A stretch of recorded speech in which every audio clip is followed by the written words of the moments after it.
Hopefully a little thing will pop up saying it's recording. Hey, there we go. Yep. Awesome. Right, as I said, welcome to this month's meetup. We're trying to build a community to help and support IT contractors like yourselves. And to do this, we've taken like a three-pronged approach. We've got this meetup group, which we're having guest speakers like the lovely Colart, and we're trying to do network events as well.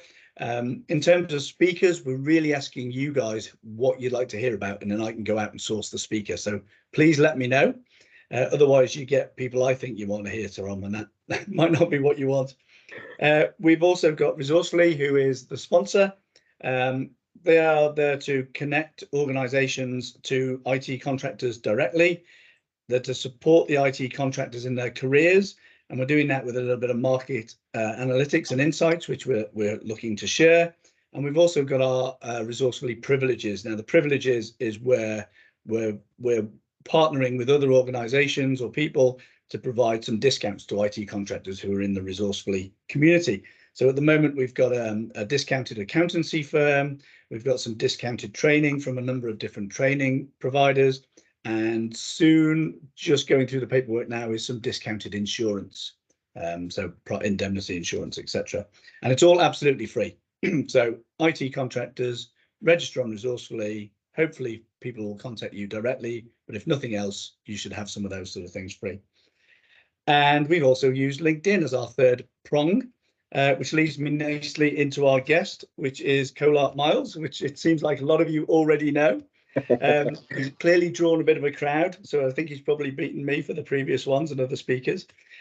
Colart is an independent management coach who specializes in ways of working and accelerated delivery practices like Agile and Lean. And as we saw, Agile on the beach has just been. Colart is a long-time contractor and founder of the IT Contractor NZ on LinkedIn, and he's here to share his thoughts on networking our careers. And over to you, Colart. Kia ora te whānau. So yeah, Colart Miles, I'm a new Kiwi, 14 years on the ground, but I did spend, like Pete said, 10 years in the UK, and I think cut my teeth and really got addicted to the whole contracting formula in London, in and around London. Has anyone else been to London? Hands up or gestures? Yeah, so that's a pretty vibrant market, very fast moving, and yeah, just what an absolute privilege actually, and got pulled into some pretty amazing things. So yeah, thank you very much for having me, team, and Pete and Rebecca. Really appreciate it. My little community, like they said, I founded the IT contractor community back in the day when I first arrived in New Zealand. It was striking to me how little there was out there for contractors to draw from and to support each other, find, kind of connect up and share resources. I remember this pivotal moment in London when I was about 2 years in. I was this cheeky business analyst looking for contracts, and I just seemed to be getting nowhere. And there was a UK contractors website called ukcontractors.co.uk or something like that. And I remember getting a hold of this highly recommended CV template, and I hacked my CV into it, and kind of followed the template rules and started pumping that CV out. And within days, I converted. I mean, I was frustrated. I've been like, going for months without getting any kind of leads or anything. So it was pretty cool. And at that point, I realized, wow, there's real value in having a community set up for contractors where we get to share resources and that sort of thing. So yeah, hope you find this useful. Pete's tagged me in. Pete and Rebecca have asked me to talk a little bit about networking. And I think I'm probably preaching to the choir here. It's fairly obvious, but I hope I could share one or two things that you might find useful. A little bit of context first. Why is it that we want to network? Like, what's the point? I really love that question, because it really does help us kind of get to the same. As like, but let me first sell the problem that networking solves, and then let's go into how you might solve it. So we'll do a bit of context and around what's actually happening there. We're also tagging that with networking for your career, because I think the reality is, 21st, 22nd century workers, knowledge workers, the onus for developing your career, it's on us, right? Like it's on you as an individual. It's like gone are the days when the company cared about how you were developing as a professional. And so I think there's that dimension. So we're going to look at networking and how it connects to you as a kind of professional that's developing your craft. So yeah, thank you very much for your attention so far. What I would ask, I've got two asks of you, is please be generous with feedback. I'm not an accomplished speaker, and so I really do value any kind of feedback. And you know what I found is on Teams, they've got these fancy little doohickeys that allow you to kind of signal that, hey, you know, that was shocking, and wait, stop, I want to talk, or so feel free to use any one of those features. That will be really useful, and let's make this a kind of fun interactive session. Rebecca will be watching the chat. I can do that as well. So if you've got any questions or topics or things to share, like, let's make this, there's no one of us smarter than all of us. So very often, if you've got something that you'd like to add to the conversation, you didn't want to chip in necessarily, not a bad idea to just drop a comment in or drop a link. So yeah, we can kind of build the conversation together. So far, so good. Yeah, awesome. Thank you, team. Cool. All right. Well, let's kind of start with the context. So look, I think for those of you who don't know, we're seeing a bit of a trend where we're starting to move into a recession. This is part of a normal cycle. I'm connected to quite a few reliable sources on this and commentators on this. We are facing a cyclical recession, which means that it's like a traffic jam. There's a kind of concertina effect, and you get stuck behind a bunch of cars, and then suddenly it all stretches out, and then you'll be slowing down again later. So there's a little bit of a cycle effect to our economy. It's concertinaing. That's compounded by a bunch of random things like pandemics and weird things going on in China and the Ukrainian war and various other anomalies. So we have those things that are messing things around a little bit. But what that does mean is it creates quite a charged environment. And so the capital that tends to get drawn down to pay for contractors like us is coming through with air bubbles in the pipeline. Would that be fair, Pete? You kind of seeing that too? Yeah. So we're seeing this. I mean, Xero's made a big announcement recently. They've released 800. Is there anyone from Xero at the moment on the call? No, not apparent. Okay, well, yeah, they've released 800 or job cuts, basically 800 job cuts at the moment. Now, a lot of that enters into a decent proportion that will enter in Accenture as well, for sure. Enter into the contracting market. So a lot of permanents will end up trying their hand at contracting. So, if any of you do make it here, Haramai, welcome. I think the people who need the talent don't often get easy access to it. And for a long time, when a recession or when an economy is in the shape that we have, there's a flight from risk. And so we'll tend to stay stuck in permanent roles for a little bit longer than we probably should.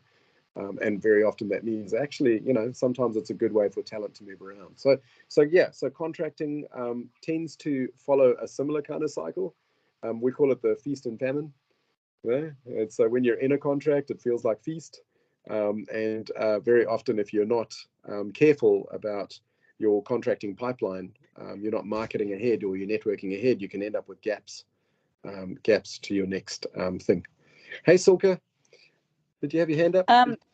Yes, I've got a question. I've got an observation, and I would like to double check if others have that same observation. Yeah. For a while, I think since the pandemic, really, I've seen that there are more and more organizations hiring more perms than contractors. Yes. Are you seeing that too? I've certainly seen it in particular in specific professions. So certainly Yes. my profession, or our profession, Silke and I and Peter are probably in the same bracket. We're seeing a lot more companies that they find that painfully expensive, if I be frank, and try to insource it and develop their own in-house talent. But that sets a whole cycle in motion as well. That sometimes it's frustrating and ineffective, and so then they're forced to draw on contractors again to service some of those needs, that practical reality. But I would totally support that, Silke. There's a lot of companies trying to insource. But I think in a recession, what often happens is you end up with job cuts that release the talent. They also release the capital, and managers still need to get the jobs done. and are forced to pull contracting back to complement. And there's often a financial case, isn't there? So yeah, so there's definitely something to monitor around that sort of seasonal cycle of contract and perm. So yeah, look, the feast and famine thing, I think that was the point I was trying to make, is like, well, the career development is on us. If you're a contractor, I think that's fairly clear, right? Like, no one's going to develop you. You're expected to turn up as a competent person, as a competent professional that's able to do what it is that you've promised to do. So that really does sit with you. And I think as contractors, we experience a double pain for training and development, because you're taken out your billable days. Ouch. And then I also have to pay for the course that I've signed up for. So it's a double sting, but you have to do it. It's strategic. So I think career development's on you. And I think a dimension of career development, and I think this is why Pete, Rebecca, and I thought this would be a good topic for us to talk about, is, well, networking. If you're not a naturally outgoing person and you don't find it easy to put yourself out there, then I think there's probably something in this talk for you. That's why I offer my classes at Contractor Friendly Times. Yeah, you do. Who is that? Was that so? Yeah. Oh, good on you. Thank you for that. And there's a few people that I know of that have a heart for contractors, and so they try and find a way to make it work. So thank you for sharing that. So look, career development, networking is a really powerful part of the formula. It really helps you with that feast and famine cycle. It means that there's enough people know about you and know of you that when they start to sense that you're becoming free, it's easier to find leads.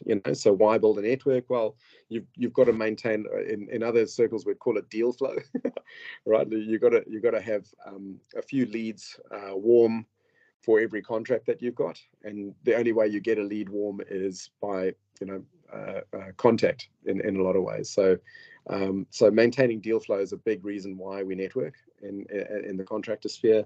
It also helps you to build your credibility. So every contract that you're in, that's summertime. You make hay. We don't often think of the winter when it's summertime. But while you're in a contract and you're smashing it and you're doing really well, those are perfect moments to take some of that surplus relationship capital, those wins, and have them captured in the form of customer testimonials, stories that you can propagate forward. So somebody once told me, make sure that you let your works know, that your works are known to your network and beyond.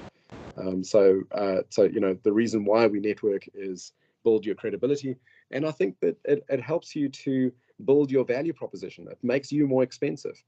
So it's one of the little sneaky tests I used to do with myself when I was back in London starting out, was like, is my rate today going to be the same in 12 months time, or is it going to be way better? And I'm going to hold myself to this as an indicator of like, wow, I think I'm more valuable now. I can command a higher rate because I genuinely feel like the customer is getting that value.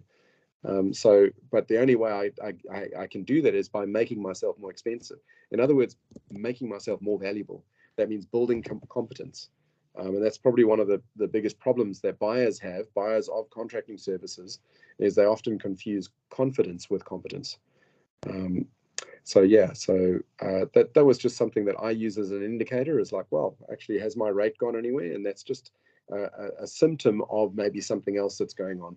So I really do think about value proposition, like what is the value that you're delivering that creates that effect? And how do you get that message out there? People don't know. You can be one of the best operators in that particular sphere, and it'll be this sort of sad loss that as a buyer, the real tragedy is, wow, there's a Peter who's this amazing high-end professional, and he can do all these amazing things, and there's Andrew, but they're forced to go with somebody else that's nearer to field because they didn't know that there were any other options. So part of that networking piece is also just your general brand and marketing. So I hope that kind of makes sense, the why would you network. Somebody made a comment now, and I wondered if they could expand on that. What was it again? I'm just opening it up. I don't think many contractors think that way. Sorry, I'm being noisy. It's me again. Oh, awesome. Yes. What did you mean by that, Silke?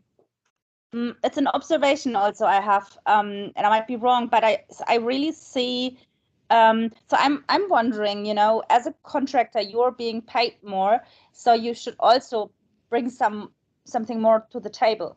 And I don't think, like especially in our craft, I'm not sure about others, I don't see that people actually upskill. They don't pay for their own training. Ah, yes, I think that's a really good point. Yeah, that's fair. Yeah. So yeah, I think there's a lot of entrance into the market. Might be, yeah, might be a cultural thing. I see that in New Zealand, that people expect their employers or organizations or to pay for their training. It's the same in Australia a little bit. My fellow trainer says from there, and it's not I just know from like comparison in other countries, it's not like that. Yes. Yeah.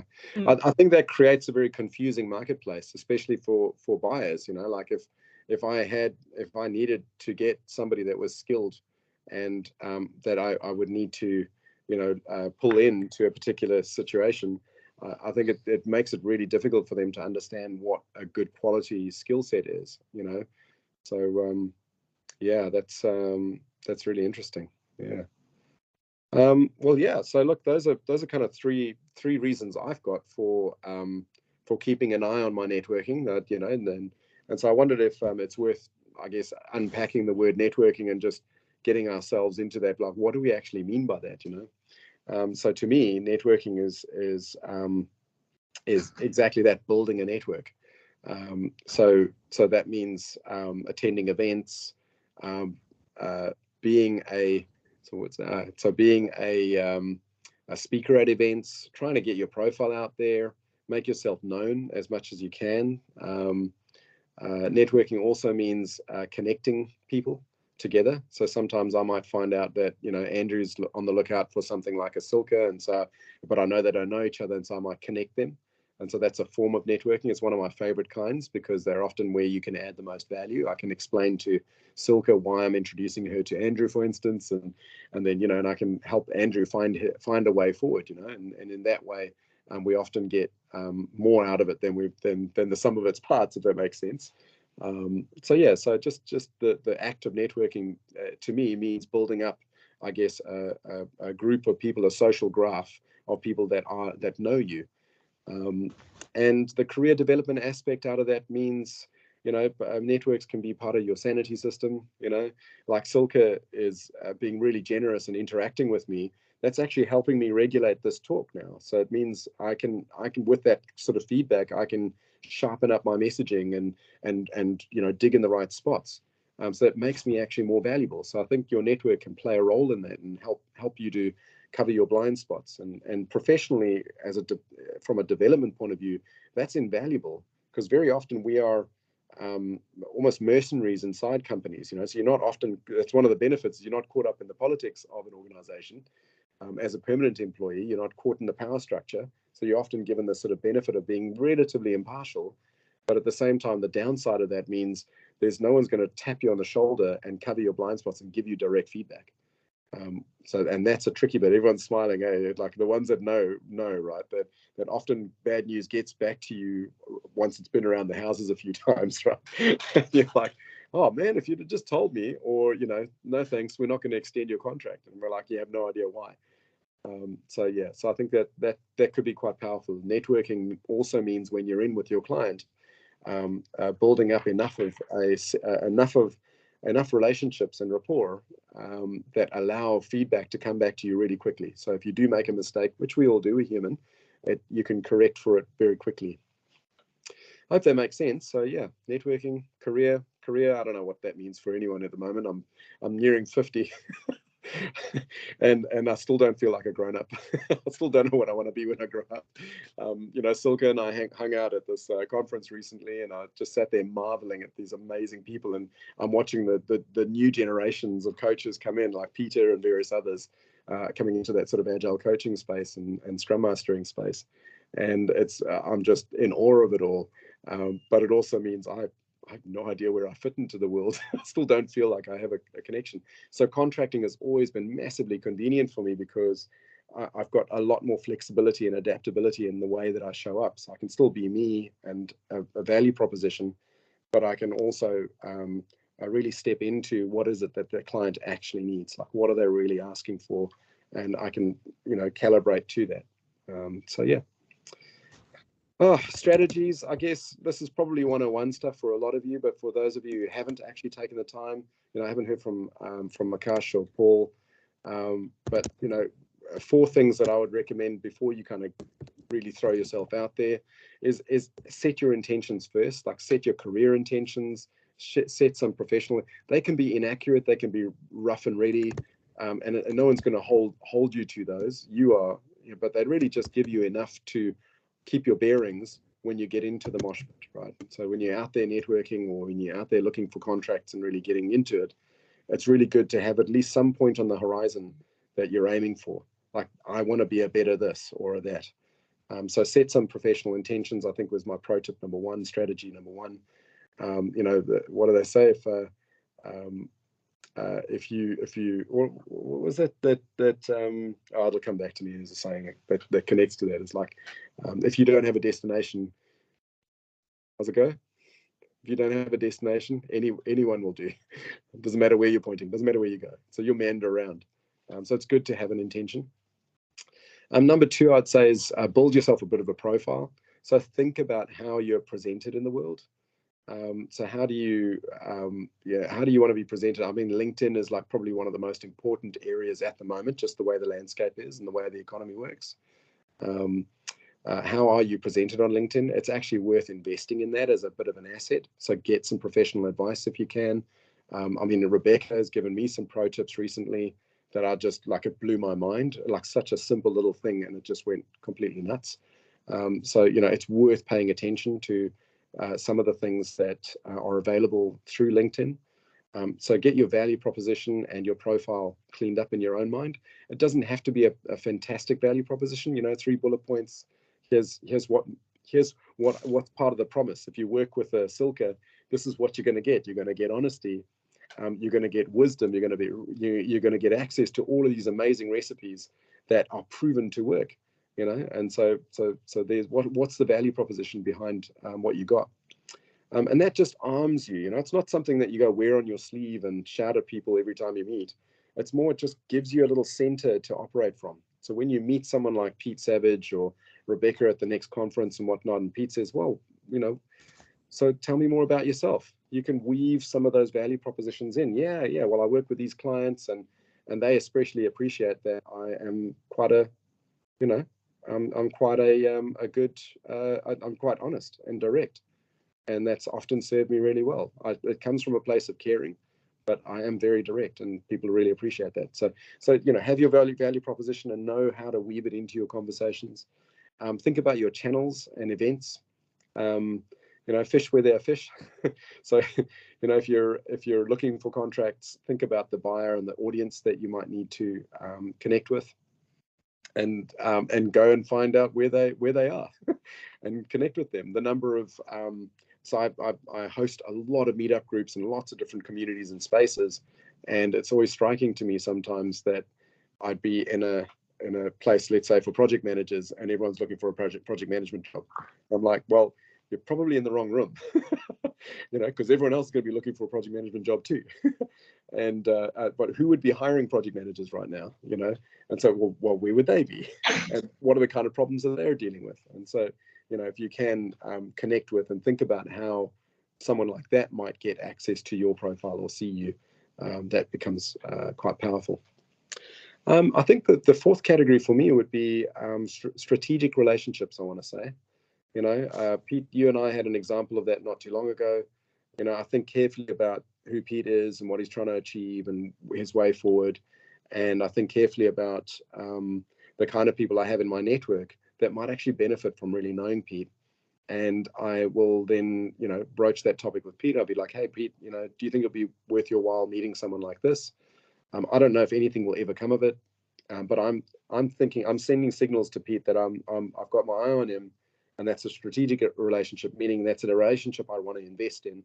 And so I'm going to go out of my way, out of my bounds of convenience. I'm going to do something that really tries to invest in that relationship.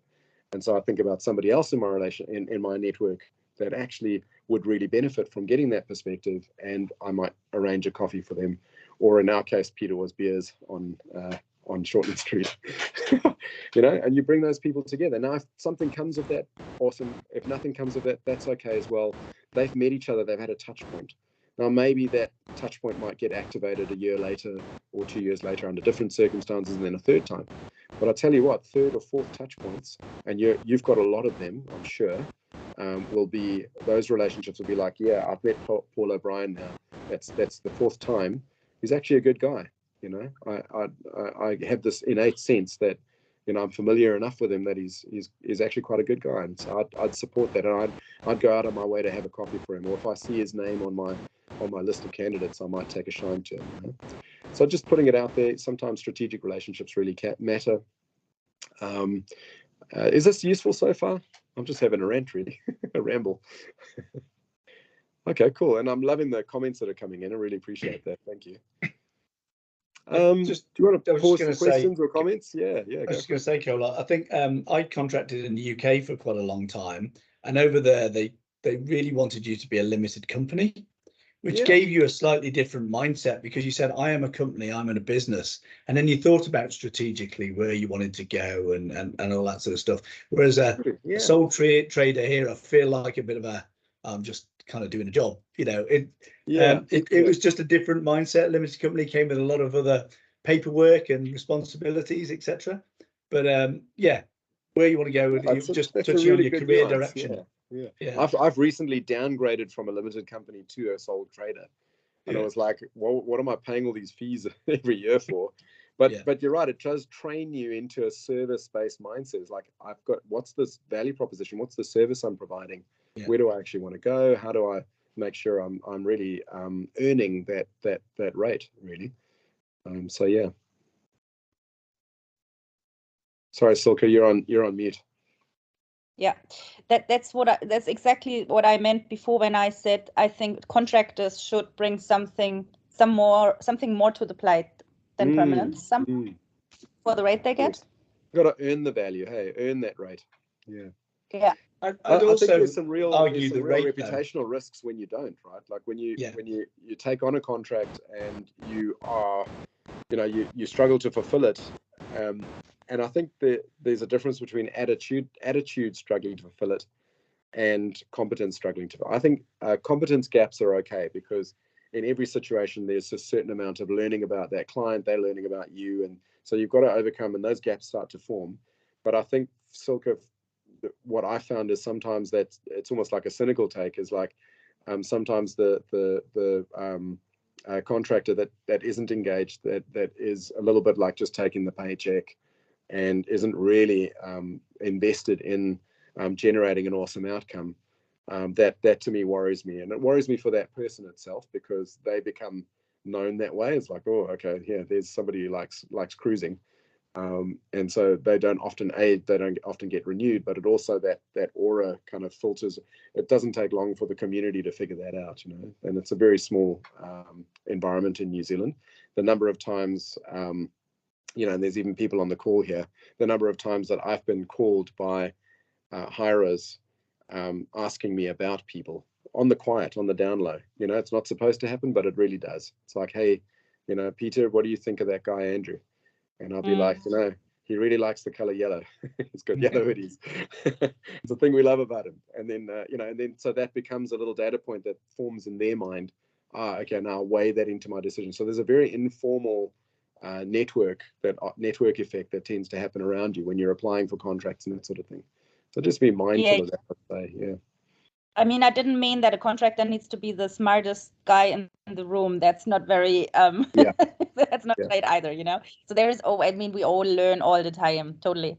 And every new contract or every new customer brings some learning with it, because it's never the same thing, right? Absolutely. Couple of pro tips. One is grow your network carefully. Sometimes quantity of network isn't actually a good thing. So knowing lots of people and lots of people knowing you isn't actually a good thing. And I mean, you can probably think of a few characters in the community at the moment that that they're able to get the attention, and that they've been able to get lots and lots of followers, but they don't really bring a lot to that audience. And they're also, I doubt that they're known as they want to be known. So there's probably something to be considered there. I went through phases in my career where I was an early adopter of LinkedIn. I was one of the first beta testers for Gmail and various other. I was very, very early adoptery, which meant that you got in at the ground floor and very often you accumulated large follower bases. And over time, I'd learned to prune them right back and go in there and really ruthlessly cut a lot of. So if you're on my LinkedIn profile, you're privileged to be there. So it's something I want you to really value. And it's something I'm conscientious about, is like, I have to have worked with you, or I really know you and I like you. I've got some social connection to you, and I think this is what happens with our social graphs, is they grow too big to maintain, and I think there's some number like the 140, 150, you can't maintain anything meaningful beyond that number of relationships. So just be mindful that the social graphs at the moment, the number of followers or people that you're connected to on LinkedIn can be so big. So quantity doesn't always equal quality. Think about your, now LinkedIn allows you to connect, or just, yeah, that's right, or follow, yeah. So I've got heaps of followers, but fewer connections. And in order to get connected to me, you'd have to jump through a few hoops for that. By the way, anyone on this call who wants to, you're in the in club. As it goes without saying. So yeah, grow your network carefully. Think about who you're connecting to. I mean, this comes back in lots of ways. I learned this really hectic lesson a couple of years ago, where I referred someone in to a senior person who I respect a lot. Like, he's a strategic relationship to me, and I referred them in, and it didn't work out so well. And it was in my enthusiasm to try and get that guy somebody that he needed that could help in that way, but I failed to consider a couple of other aspects, like maybe the guy was a numpty, or he had some other thing, a characteristic about him that really didn't work well in that situation, and I didn't pay attention to that. So one of the lessons I took from that was, if you connect someone in, if you introduce, you need to think carefully and actually almost be accountable for how that plays out. Take an interest in how that plays out. It's like, go back and see. So if I introduce Peter to let's say Alex, and it really doesn't work out, I'm going to go and find out why. I'm also going to go and check in on Peter and see what happened there, and how he's doing, and I hope that might be a learning experience for both of them. But I do have learned, right, as a result of that, to be a lot more cautious about and considered about who I connect and how I connect them. So yeah, gather testimonials. I think that's a really good one as well. Like, always be thinking about selling forward, and there's no better marketing than the customer that you've actually got. So if you're doing right by them and they love you and they trust you, try and work out. There's often moments you have to choose your moments.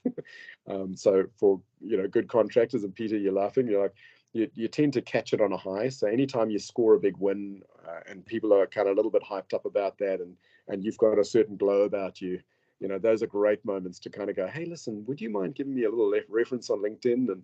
And is it okay if I use it on my website as well? And thank you very much. Massively appreciate that, And so most people, if you ask politely, will invest in that. And that's a really important part of your putting your brand out there, like getting your best foot forward. So grabbing testimonials is powerful. I can tell you now, as just a little bit of it's probably an overshare, but a couple of years ago when COVID hit, I spent maybe 4 months on the bench. And it was at a time when I didn't want to be on the bench. I really needed to be in the mix. And it was hard. It was really hard for me personally, for my family, financially, everything else. I got to say that it was reading through some of those recommendations on LinkedIn that got me through sometimes, some of those darker moments. I'd go like, have I got nothing to offer? Is there, is this it? Is that the market's just kind of turned away from me? Like, what up, And so in some of those darker moments, I was, just reading through those, and it just helps to center you and lift you up a little bit, and like, wow, people can still see something in me, and if they can see that, then there's hope. So testimonials don't just always have to be about marketing. It's also about you staying centered as a professional. There's no one really looking after you but you. So you've got to almost be your carer, like somebody who really cares and leads you. So that people manager, pastoral care is actually just you. So maybe your testimonials can play a role in that. I think my last pro tip is be coachable. I met Peter maybe 4 months ago or so, and man, that guy was just, his attitude and the way he showed up. He was open to feedback. He's a scrum master on for one of my clients, and just likability and all that sort of stuff. It just made it so easy to work with him. And I thought that's an attribute that's really worth cultivating for contractors, right? Is be likable, be coachable, take feedback, seek mentoring, get yourself a mentor. I mean, these things are really important. You've got to develop yourself. And so, if you're showing up in a way that causes problems that you're not looking at or you're refusing to look at, sometimes a coach or a mentor can really help you face into in a constructive way to deal with some of the things that you actually need to deal with in order to level up. So be coachable, be open to mentoring. It's that growth mindset thing, if you're finding that you've gone through maybe 3 clients in a row and the client's always the problem, guess what? Take a look in the mirror. All right, there's a common denominator there. Brilliant. Yeah. Is that sort of handy? I feel like I'm starting to get to the end of my material now. I've got my post-it notes on the wall behind me. I always think of careers a bit like sports. You have coaches, you want to get better, you want to do more, you want to learn more. You might go into one position, but actually you find you're better in another position, and you pivot and stuff. And we don't think of careers like that, but we do with sports. You do, yeah. I think we need to take a page from high-end sports, Pete. You're absolutely right. We don't. I mean, Peter, you and I have had these conversations before. A sports team wouldn't dream of going a day without a coach or a coaching team, And so I think the same thing. Any high-end athlete, they kind of get it. It's about keeping your performance up, and it's rewarding, right? Like, it means you're more effective and more impactful. So I think it's powerful. And I think as a contractor, you're kind of seen as that high-end sports person in the IT world or whatever. You really are. So, yeah, that's right. Is anyone here on the call spend any time at Innovations and Ventures at Air New Zealand? This is back in the day, and I was going a few years back, and they closed out now. But that was a contractor shop, probably 190 contractors, and they only hired intermediate or advanced. So there were no juniors, and they handled. I mean, they grew Grab a Seat out of nothing. I had the Air New Zealand mobile app. That was pretty amazing, and it was only contractors. And I'll tell you what, it's a whole different game when you're with high-end, high-caliber professionals that are there, to ply their craft. That took you to a whole different level. It was really awesome. What kind of goals? Sorry, I missed that question. It just flicked away. Can somebody read it out again? What kind of goals you would advise us to set with the coach? Oh, interesting question. Yeah, I guess. Well, for me, it would depend, and I would go back to what your intentions are. So here's a little fun fact for you about coaching. The word coach was first used in a sporting context in Cambridge University in like 16 something. And what they were emulating, or what they were referring to, was a stage coach, something that helps you get to where you want to go. So thinking of a coach as that. Coach and mentor should answer this, yes. Yes, and so here's the conversation I'd have with you if I was your coach. I'd be like, when you get in a taxi and you say to and the taxi driver asks you a question, he's going to say good morning, and then what's he going to ask you? He's going to say, well, where do you want to go? Right? And of course, if you get in the taxi and the taxi driver asks you where you want to go, and you start telling them about all the places you don't want to go, right? Taxi driver's going to be like, yeah, that's all very nice, but I need to know where you want to go. So frankly, that's probably a little bit of a trick question there, buddy, and in the sense that you probably want to have some sense of an intention or a goal to achieve that you would have a coach support you with. So it's not, a coach probably wouldn't be able to tell you what your goal is. You probably have to come to the conversation with that. I don't know if that's helpful at all, but yeah. Sorry, there was another comment. I keep missing. I keep disappearing off the screen. If I change now, my video might turn off. The coach is your opportunity to tap into someone else's experience and expertise and their network. Oh, yeah, very powerful. I think there's a bit of commentary around the difference between coaching and mentoring. Coaching often helps you to unpack your thinking, and you basically pack it back up again and you find your way forward. So the coach helps you through that process. But mentors are quite powerful. They've been there ahead of you and they've got expertise to share. You still do the mahi, you still find your way forward, but they can often offer you more recipes and more assertive instruction, things that worked. They might challenge your bullshit as well. Yeah. So yeah, look, I hope you found that useful. I'm kind of running out of things unless we go rabbit holing on a bunch of things, but thoroughly enjoying the topic. It's really got me thinking. Coffees, Auckland, all about the coffees. There's a coffee economy. I think if we had a hiccup in our coffee supply, the economy would crash. Yeah. And, it's even more than beers. But yeah, I'm curious about, from the team, I wonder if we could, just from the audience, what are you taking from this talk? What do you think is sort of adding something new to what's new for you, or what have you learned out of this? And what do you think you're going to follow up and try? Yeah, feel free to jump in. Open to the floor. Ooh, if you don't mind me, I'll jump in first because I've got the easiest answer, because I'm new to all of this, because I recently switched from a permanent role of 22 years in IT into deciding to get paid fairly, so moving into contracting. So everything is quite new to me at the moment.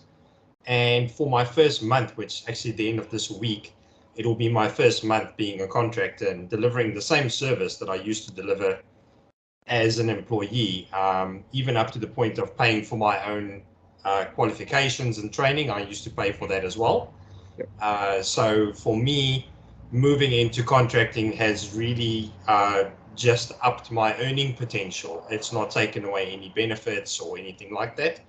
So pretty cool. The added stress though is, will my client renew in 4 months' time? Because I joined when their year end is at the end of July, so it was only a 5-month contract, not a 6-month one. So there's that anxiety, but at the same time, what Pete said as well, that mentality of you're a business, right? So and that comes with its own mindset, which helps drive you forward and helps keep you on the lookout for other opportunities.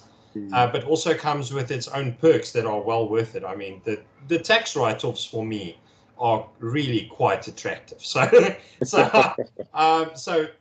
yeah, there's all that. And yeah, what I'm taking away from this is that I'm not alone in, the stuff that I might be anxious about, but there's a huge network out there of people willing to help each other. And yeah, making sure that I network with quality, not with quantity, which explains why I'm not on Facebook. I count the amount of friends that message me rather than my friend count on a social media profile. So that's the mindset I've got anyways. And then also getting away of making myself known. Like Colart has probably the best profile website I've seen in my life. And I do website design and hosting part-time. So I've picked up so many tips from you, Colart. You don't even know, mate. So so all good. I do remember my first contract. It was for 3 months back in the UK, and I had so many sleepless nights. But I was there 5 years from that first contract. Wow. So thank God for that. But I'm just talking about the sort of rate. I mean, I've written a blog about 101 contracting, and some of the things you got as a permanent employee was lovely, but you didn't need them. You sort of cut it down to the expenses you want and you need that are suitable for you, but you've got to take that into account. So I don't think contractors are expensive. I think they bring more things to the table. And if you look at a cost of a full-time FTE, actually the pensions, the insurances, the benefits, the sick leave, the annual leave, all that sort of stuff. And the option to not use them when you don't need them. Yeah. And so I think contractors are a fantastic source of talent. They not only bring in the skills, but they bring in a fresh pair of eyes as well.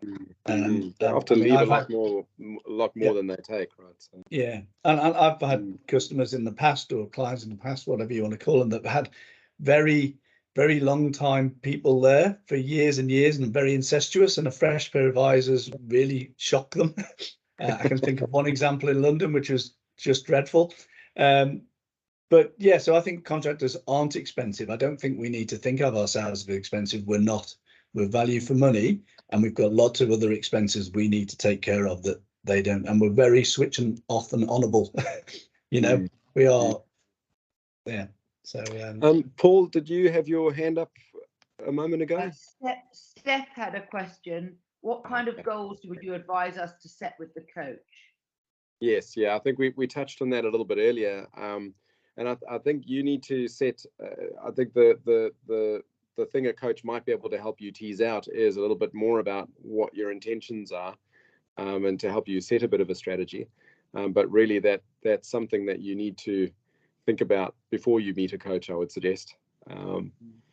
Yeah. Barry, I'm just going to read out one which came from online. Barry K, he says, working from home is a big trend boosted by the lockdowns forcing so many workers to work from home. Nowadays, some people can do online work anywhere that has a suitable connection. Am I correct in thinking that digital nomad visas are being issued by a number of countries? Yes. And next question. 49 countries. Is Barry on the line? Do you want to come off mute and chip in? Okay. Is Barry not on the line? Barry is the gentleman who is deaf. He's not going to be speaking. Oh, I see. Okay, sorry about that. Yes. Okay. Yeah. Well, look. I think there are a couple of countries. Our country has a system that's it's called the Entrepreneur's Migrant Visa, and there's probably one or two other categories worth investigating. I think it's definitely worth investigating.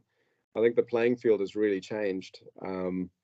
I'm certainly getting more work remotely overseas than I do locally, and it's just the tide's changing. I think the barrier has collapsed with that, but I'm not sure what the implications are with visas. Pete, you had a comment about, as a limited company, you can trade as an entity, and provided you can provide those services to other countries, provided you cover your tax regime well, and that you treat that transaction well. You shouldn't have to understand the tax rules you're getting into, and I think the same is true of sole trader as well. You're providing your services, and I think before we started, I said a number of people I know of working for Australian entities or UK entities, and they're charging the normal daily rate. They're just not adding the GST, as an example. And there's possibly a little bit more to it than that because I've never done it. But it's not overly complicated, but it's definitely one of the silver linings of COVID, isn't it? Remote working, accelerated digital adoption. Yeah. Are there any other takeaways anyone wants to share? Anything you're going to follow up on? Well, thanks for what you've spoken to us about so far. I found it really helpful, actually, and I think probably quite a few of us here have. I think possibly what may be an elephant in the room for a lot of people is the whole issue of networking and how to do it well. People who work in our realm often are excellent at their job, particularly if they're contractors. But going up and doing that networking and putting yourself out there in a way that you feel calm, comfortable, relaxed, and able to have an authentic conversation, and I include myself in this, is one of those really challenging parts. Again, possibly oversharing a little bit. I've been on the bench for a few months now. I think I went out looking hard for the next contract a bit late last year and missed the train, and now we're looking at this year and it's looking bad. The winds are cold, aren't they? Yeah, they certainly are. Yeah, actually cold today, given what the temperature was like. Yeah, I've had recruiters, this week telling me, some pretty dire outlooks and what they're experiencing right now. But the networking part of it, so one of the reasons I was keen to join this and keen to hear what you had to say was, the networking part of it and helping people to understand baby steps for how you can do that or start to do that or do that a little bit more, just to get yourself into that realm of getting that deal flow happening, I think is something that a lot of us would appreciate. What I've taken away from this is, some of the key comments around strategic relationship development, what your LinkedIn profile looks like, having some of those conversations while you're in those contracts, all good pointers. But I actually think there's scope for more than that too, Yes. which is maybe it's another one of these sessions with someone specifically, or some sessions actually, about how you go about doing that, because it's such an innate human thing. And for those of us who are introverts, it's even more of a challenge, is actually putting yourself into that spot. And you've been doing a job for a long time and you're technically really good at it. You move into the contracting realm and you've got to do something which is another part of your job, which you've never had to do before, or may not have had to do before, which is put yourself out there to people and build relationships in a way that you may feel innately comfortable about. And I think that's, what you've been talking about today is helping me to think about that in some tactics. But I think there's a lot more scope to have a lot more information flow back and forth about that topic. Thank you for raising that, Andrew. I really appreciate your reflections, my friend. It's a real challenge, isn't it? And it is. Yep. One piece of advice I could offer you, and this is something that weighs heavily for me too, is sometimes your best source of a new customer is your existing or old one, and so it might pay to I'm not sure if this is relevant for your space, but it might pay to go back to maybe a couple of past managers, people that really have seen you at your best, and go coffee it out. Go have 5 coffees and just have a conversation with them, and just let them sort of remind you who you are professionally, and how you've shown up in a strong way. And often in that conversation, you're signaling, I'm looking, and so those are, one way to think of your network is it's a little bit like a search engine. You've got to send out some keywords, and it'll go and race through its big network, and eventually something might ping, and Peter might hear that actually Andrew's looking for this, he's really good at that, and now I've encountered something that maybe Andrew needs to know, and the search results come back to you. It's slow and it's organic, but that's right. Quite powerful, just getting out, having coffees, and in those conversations, be strategic about who you have coffees with. And I would suggest, perhaps just for your own morale and well-being, have coffees with a few people that have seen you at your best, and they've seen what Andrew has to offer, and that could be a really great starting point, And this is a network. Good points. Yeah, this is a network now. Connect with everyone. This is it, man. Tell us what you're after. Exactly. Register on Resourcefully. Put your name in agencies. Do all that sort of good stuff. And doing this is part of networking, and of course, putting yourself out there, so being proactive. So I suspect that this might be the reason why Pete set Resourcefully up. Sorry, Andrew. And I hadn't been aware of Resourcefully until now. I've just, in fact, the R is slightly cut off in Pete's video, so I was thinking it was eSourcefully. But thank you for that. And it is such a pleasure to connect with you all. Sorry, Pete, it is there to help contractors and people looking for skills, not personalities. Resourcefully is in the hands of organizations who fill out the skills they're looking for, and the availability and the rates and all the other criteria, and it comes up with the people that match regardless of anything else. So it's really there designed for that. And what we're also looking to try and do is also help you build your career with things like this, but also training and offers and etc. But one of the things in our feature backlog is to be able to look at your profile and say, hey, do you know you could also do this role? Have you thought about this?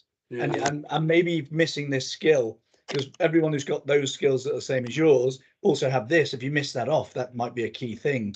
Oh, and by the way, organizations are looking for these skills, and you're not a million miles off of that.